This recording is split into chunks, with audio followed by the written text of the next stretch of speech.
Jhumka continue vlog part 2 பார்க்கலாமா? இப்போ த்ரெட்டெல்லாம் சுற்றி நம்ம ஜும்கா பேஸில் வந்து த்ரெட் சுற்றிருந்தோம் இல்லையா? இப்போ அதுக்கு மேலே B7000 க்ளூவை அப்ளை பண்ணிவிட்டு நம்ம ஹாஃப் மூன் ஸ்டோன் இப்போ மேல் டாப்க்கு என்ன கொடுத்துருந்தோமோ அதே வந்து கீழே வந்து அதே மாடல் வந்து கொடுத்தா தான் ஜும்கா வந்து பார்க்கவே ரொம்ப க்யூட்டாக இருக்கும். ஸோ வந்துட்டு அதை ஃபுல்லாக வந்து நான் சர்க்குலாக வந்துட்டு க்ளூ அப்ளை பண்ணி நான் வந்து ஸ்டோன் வந்து கொடுத்துக்கிறேன். இப்போ பாருங்கள், ஃபுல்லாக வந்து கம்ப்ளீட் பண்ணிவிட்டு காட்டுறேன். பார்க்கவே அவ்வளோ க்யூட்டாக யூனிக்காக இருக்குது. இதுக்கு மேலே இந்த மாதிரி கோல்டன் கலரில் ஃப்ளவர் பீட்ஸ் மாதிரி இருக்கும் பாருங்கள்.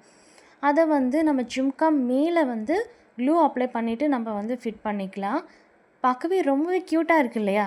இப்போ இதுக்கு மேலே வந்து பார்த்திங்க அப்படின்னா நான் ஒரு ஐபின் எடுத்து வந்து செட் பண்ணியிருக்கேன். இந்த மாதிரி பாருங்கள்.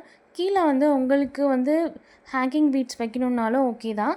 இப்போ மேலே நேற்று ரெடி பண்ணியிருந்தோம் இல்லையா பார்ட் 1ல், அந்த பீட்ஸ்க்கு மேலே வந்துட்டு வேக்ஸ் ஷீட் வந்து பின்னாடி வந்து க்ளூ போட்டு ஒட்டிக்கலாம்.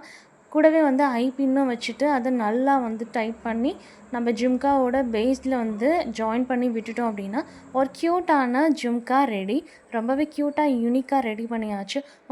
உங்களுக்கும் இந்த மாதிரி க்யூட் டிசைன்ஸில் ஆக்சசரிஸ் வேணும்னா என்னோடய பேஜை ஃபாலோ பண்ணிக்கோங்க.